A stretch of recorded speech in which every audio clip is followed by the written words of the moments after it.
This is Bizz Beyond the Suit. Welcome to Bizz Beyond the Suit, our wonderful podcast. And today I have the amazing Bill Bullen with me. He is the Chief Executive of Utilita and the founder of Utilita. Utilita is one of the UK's leading smart pay-as-you-go energy providers and is HQ'd in Chandler's Ford. It's a company that Bill started from his kitchen table, and it has gone on to have over £1 billion plus turnover. Previously, Bill explained his motivation for starting the company was to get a fairer and better deal for consumers, and his company has famously challenged the big six suppliers. What a build-up, Bill. Thank you very much, and thanks for inviting me this afternoon. No, not at all. Well, not at all. It's wonderful to have you here. Energy is such a hot political potato, isn't it? It really is. And with the major sort of price rises that we've had and the uncertainty, when you started Utilita back in 2003, did you ever think the landscape would be quite like this? I think it's fair to say that the energy landscape has always been really interesting. I was a child of the 60s, in my teens during the 70s when we had rolling blackouts because of the 3-day week. I remember coming home some evenings from school and having your tea by candlelight and playing Shadow Puppets on the wall. Yeah. Not quite sure how my mum coped with it, but for us kids it was great fun. We also had the big oil price shocks in the 70s as well. So kind of during my formative years. In fact, I still remember that seeing an interview on the TV with Sheikh Yamani, who was the oil minister for Saudis at the time. And I think it was a BBC newscaster pitched him a question that went something like, so what you're suggesting is there's going to be a major shift of the balance of power in the world? And Sheikh Yamani just looks back and goes, yes. Yeah. If there was ever an interview that captured a real pivotal moment in European history or world history, that was it. So, that was it. And we also had, growing environmental problems. We had this, cute little problem we used to call acid rain. And then along came the greenhouse effect. We now call it climate change. But, that kind of challenge of, because energy is such a big driver for, economic development, such a big driver for the standard of living, is, for me, the big challenge is how do you allow people to carry on using energy but not have the big environmental impact? So I think energy has always been, a political hot potato. I think what's made it worse more recently is that, politicians are very aware now because they follow opinion polls so much that energy really pushes people's buttons. Yeah.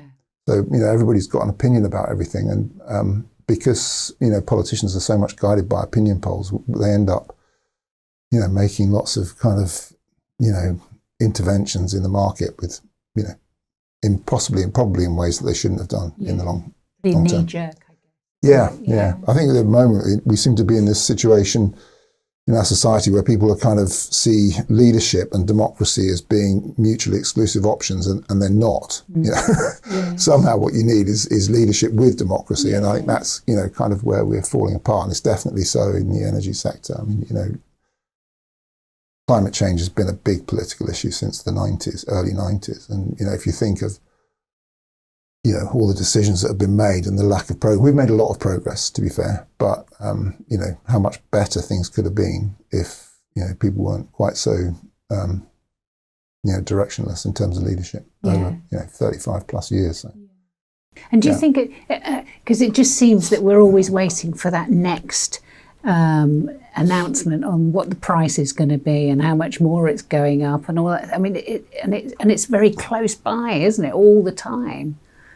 Yeah, though I do think that's because, people are very sensitized about energy prices. If you actually look at, what people spend their money on, energy is less than 10% of it. So if you have a 10% increase in the price of energy, that's a 1% change in your cost of living. Your rent is probably 40%. Yeah. So if you have a 10% change in your rent, it's a much bigger number, and, some of these things kind of go by and don't, go completely under the radar, and nobody, even talks about them. But, and I mean, in real terms, energy prices today are about the same as they were in the 1970s. Really? Yeah. That's the reality of it. And yes, they do go up and down a bit in the meantime. But yeah, that's kind of where we are. But people are just very, very sensitized about energy. Yeah. And that's kind of the big issue. Yeah. And it's not to say that people don't have big challenges in their, Indeed. affordability, but, yeah. and, where we can do something, of course we should, and I think as energy businesses, we should always do what we can. But, I think people's sensitivity to energy prices is a lot bigger than it actually is for them as an issue. Yeah. No, that makes sense.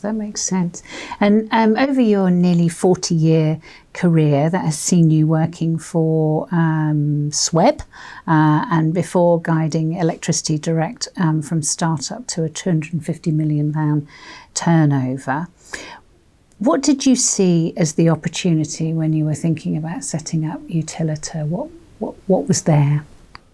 I guess, I'm always interested in the challenge, and, a lot of new entrants into the energy market back then, going back sort of 25 years or so, had been in the B2B market. It's much easier to launch a business into the B2B market, but nobody had tried to launch, a brand with, mass appeal in the residential market. So, that was kind of the key motivator in the first instance.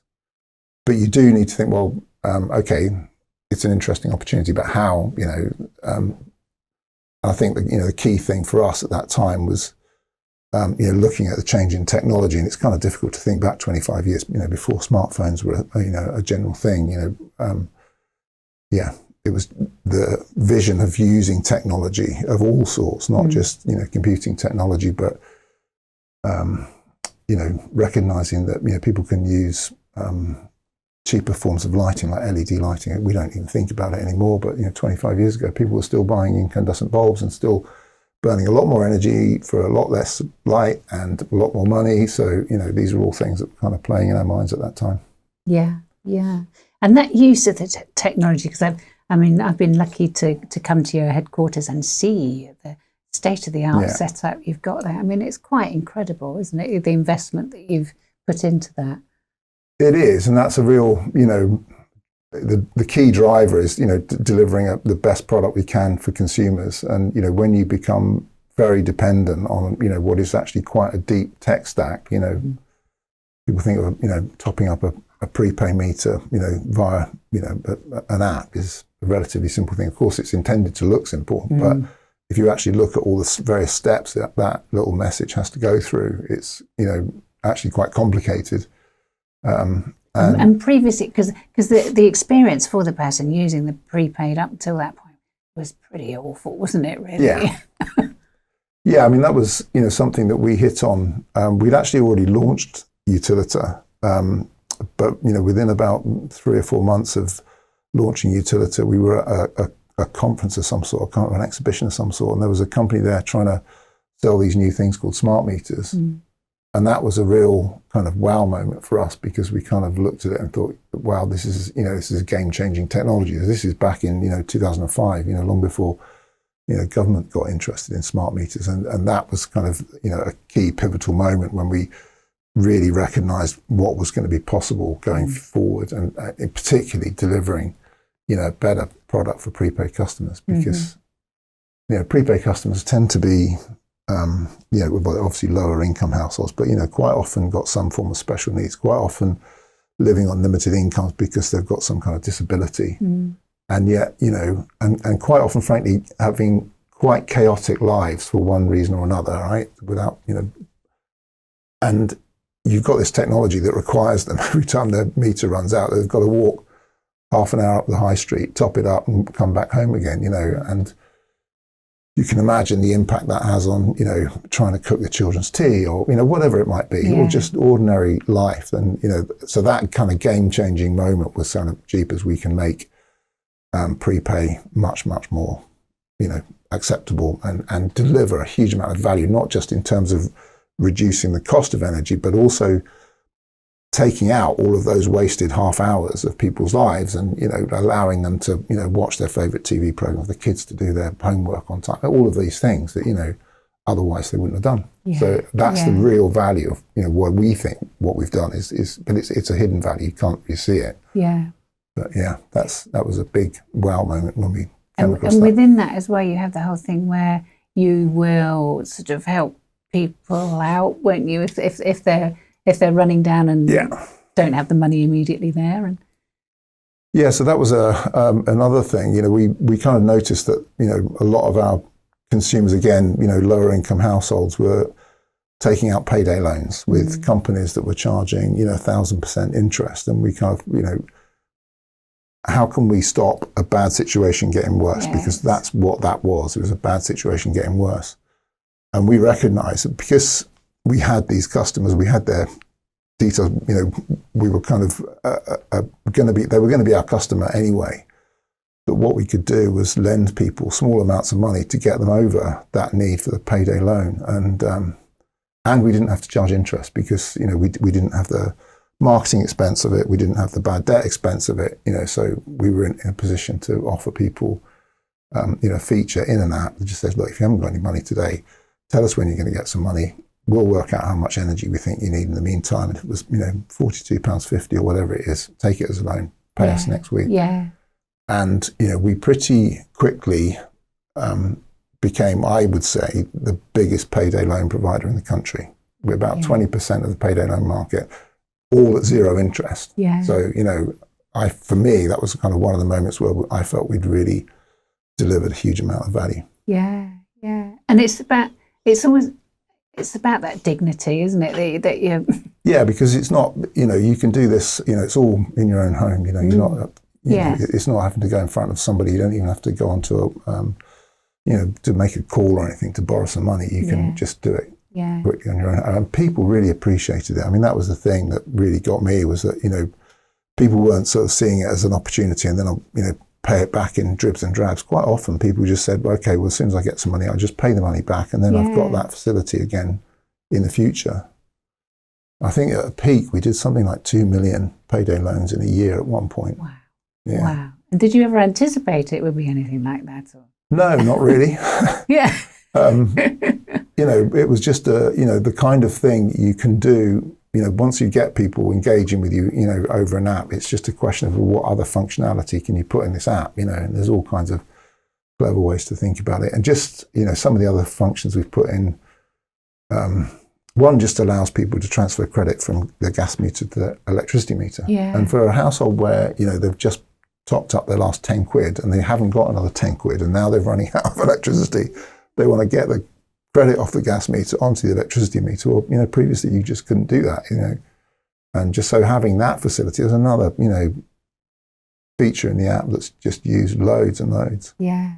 And another one was auto pay, which just basically said, look, when your balance gets down to 2 quid or whatever it might be, you can top up with £10. Yeah. And loads of people just use it because it's not about not having the money, it's being in control of your money. Yes, it's when it's there, isn't it? Yeah. So, and then what you've not got, of course, is that, big direct debit coming out of your account every month. And, quite often a few £100 on deposit with your energy supply company that you can't afford to have on supply with your, on credit with your supply company. So, it's just the power of technology, really. Just thinking about things, features you can put in an app and people appreciate. Yeah, definitely. And you come from an engineering background, and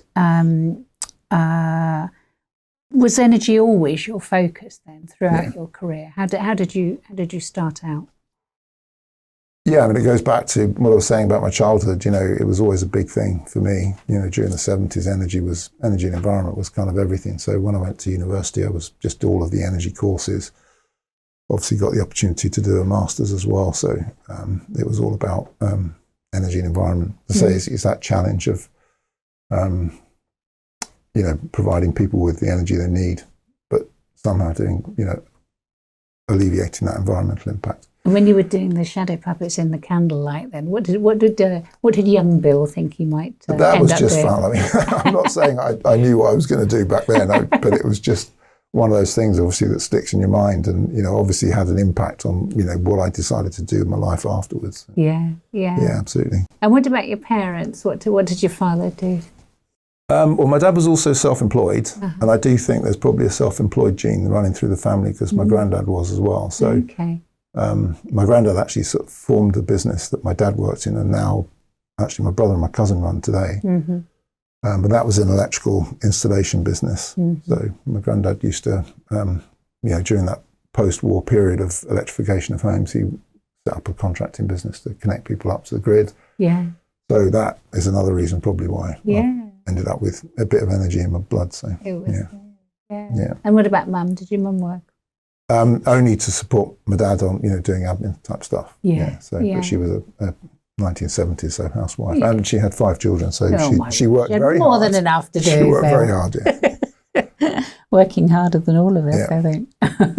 And talk to me about solar energy then, because that has a big focus for you, doesn't it?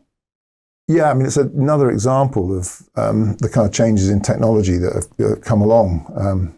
Technology does, have a habit of helping us solve problems, and solar, I would describe it today as, the cheapest energy you can get into your home, which is great if you're a homeowner and you can afford to have some solar panels put on your roof, which, of course, most of our customers can't. The big game-changing thing that's happening in solar, though, is what we call plug-in solar, and that has just been approved. So basically, people will be able to go and buy a solar panel and just plug it into a standard 13-amp socket. Wow. And it will deliver.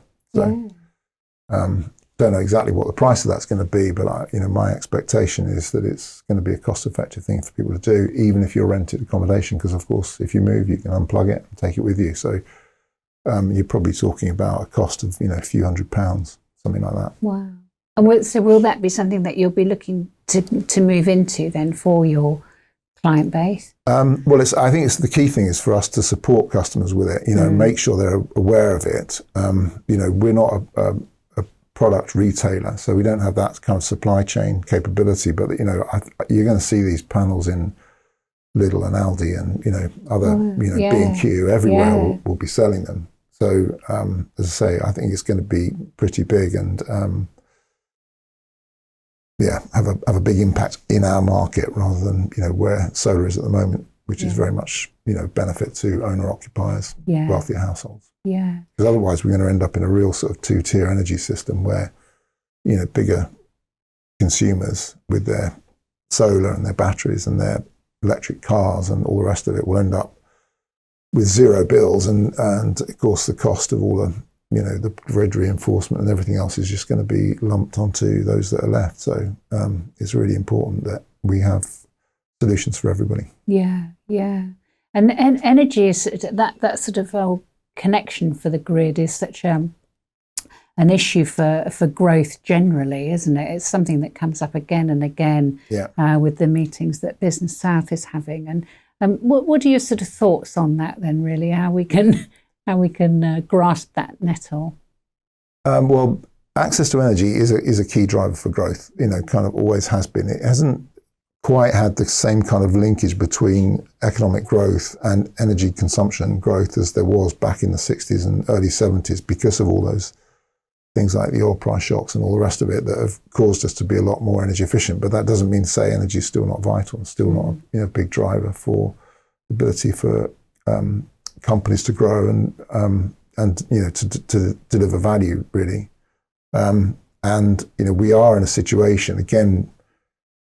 I think I don't want to sound too critical of governments over the last 30, 40 years because some decisions they've made have been very good. But okay, so here's the but.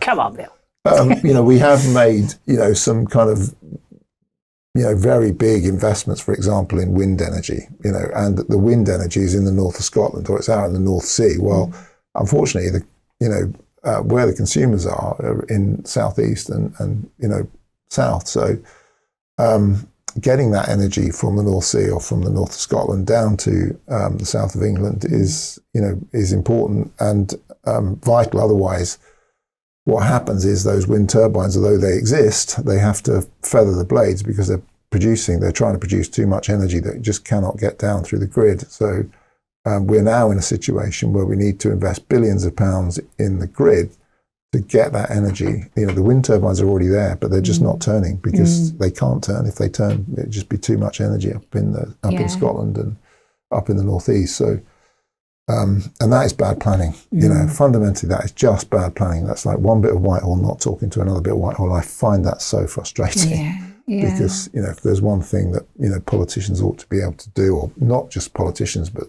the civil service ought to be able to do, is to just make sure that, you know, they're talking to one another and, you know, they're joined up thinking. But we've had a real problem with joined up thinking. Yeah. Really have. And it is taking that sort of strategic view, isn't it? Sometimes is lacking, isn't it? Really? Well, it's lacking. And, you know, if you look at the cost of it, you know, I mean, energy businesses are often, you know, criticised in the press for, you know, lumping too much cost or, you know, making too much profit. But this one example of, you know, excessive wind energy is probably costing UK consumers a couple of £1 billion a year at the moment. And it's going to get worse before it gets better. Yeah. And, you know, for me, you know, that's criminal. It's absolutely criminal.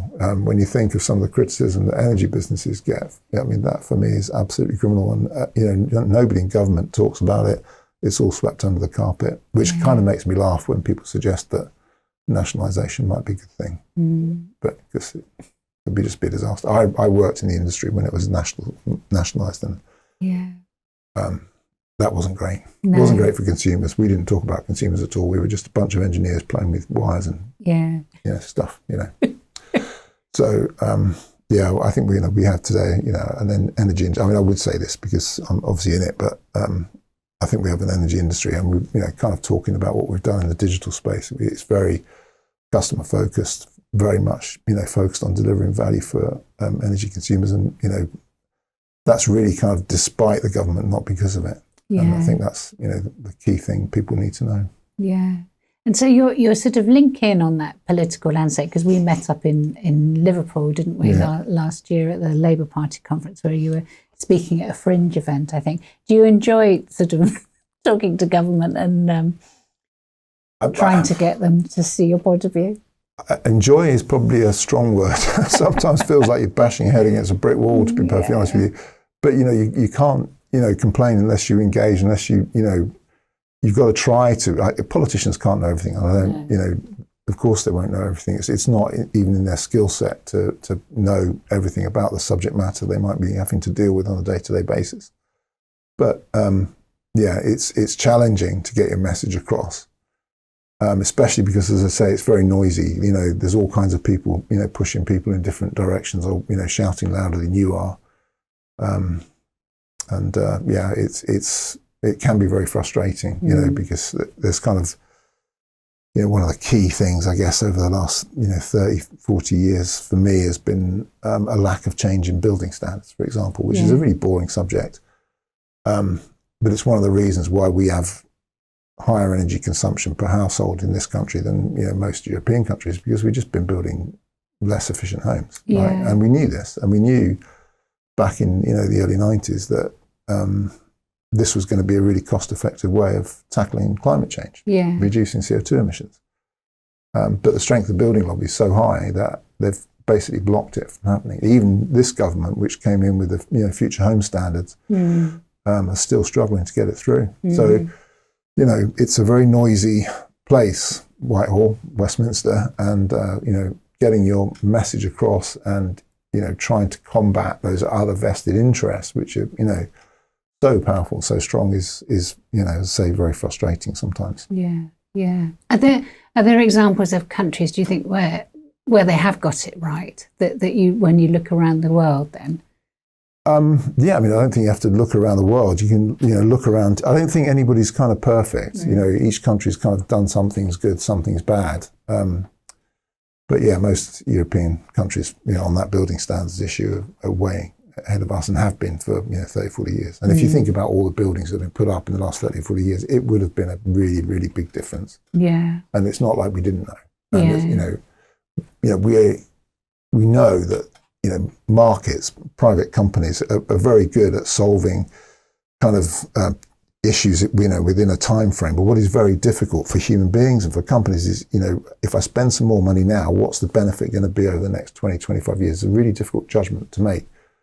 But, you know, if you're setting building standards and you know that this building is going to last for 50 years, you can say, well, I can have this cheaper building with less insulation in it, or I can have a slightly more expensive building with a lot more insulation in it, but the use of that energy for over the next 50 years is going to be so much less. It's going to be worth it. Yeah. The market is never going to be able to make that decision, but if you're setting building standards regulations, you absolutely can, and you can do the calculations on a piece of paper and go, yeah, I tell you what, we need to, double the thermal efficiency of buildings, or roughly get it right. At least get some parameters in which the private sector or people can then just come along and make some sensible decisions, and you kind of put everybody in a set of guardrails where they're less likely to make bad decisions, and that's the kind of key thing you've got to try and do. But as I say, you're up against some pretty strong lobbies. So.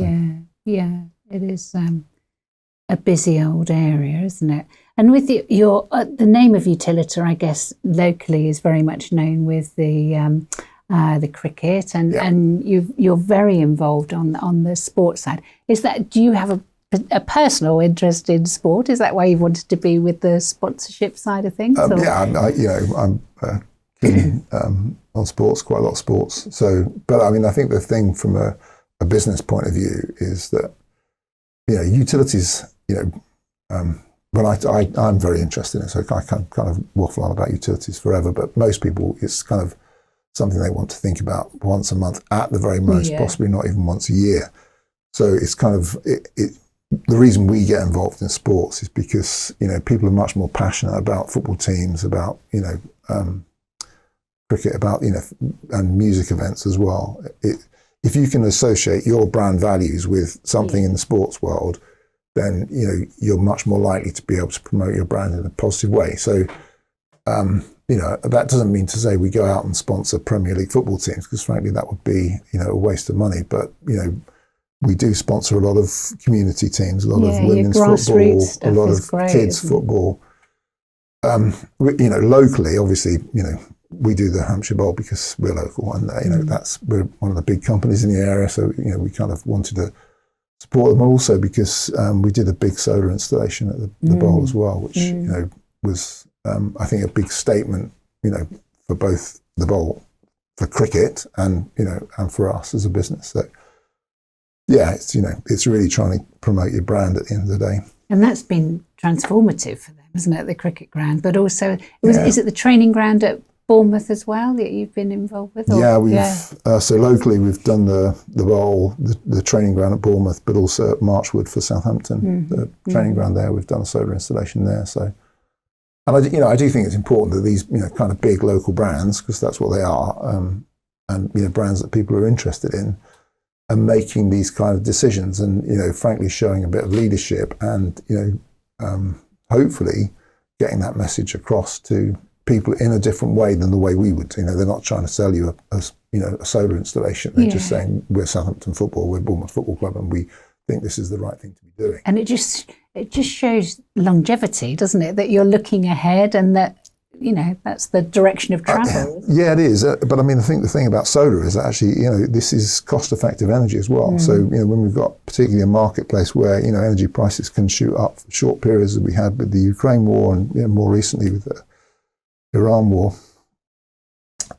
that can be a big, change in costs for a business. But, if by doing a solar installation, you can fix 20, 30, 40% of your energy consumption at a good price, then, it makes so much commercial sense. And that's the reason why these companies have also done it.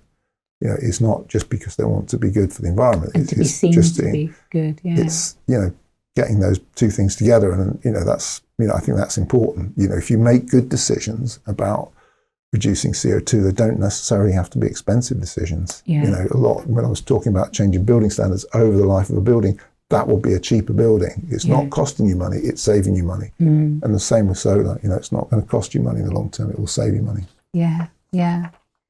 And it's so more than 20 years on, Bill, from that kitchen table, which I understand you still have that kitchen table. Is that correct? I do, yeah. That's good. So Utilita is stronger than ever. And what have been some of the sort of key business lessons that you've learned along the way? Oh, it's been amazing. Where are the scars? Bill? All kinds of scars. I mean, I think, we've talked about, a lot of what's been going on in the political world, and some of the the hurdles that's kind of thrown in front of you. Just as when you think you've got a product and you're really trying to deliver, along comes another, curveball from government, and you go, oh, jeepers, again. So never assume that life is going to be easy. But then again, it's the challenge. You'd be bored. You'd be bored. It is about the challenge. So yeah, and I guess that, one of the key things you have to always do as a business leader is, as much as possible, make decisions based on data and analysis rather than gut feel, because that's just a recipe for disaster. But also be bold enough to be different. An awful lot of companies have started in the energy sector and gone bust. Yeah. That hasn't happened to us. No. And that's not an accident. Yeah. So, yeah. We made a key decision very early on that we were going to go down the smart prepay route, which was a complete differential from everyone else. But we've made a whole load of other decisions along the way about how we go about delivering that service and keeping our cost under control, because living within your means is absolutely vital. But as I say, you've got to be brave and have the courage to be different, and I think that's also really important. So. Plenty of scars along the way as well, but I probably, like most people, like to remember the good things rather than the bad things. So Yeah, amazing, wonderful. Thank you so much for your time today, Bill. It's been fascinating. Well, thanks for having me. It's been great talking to you.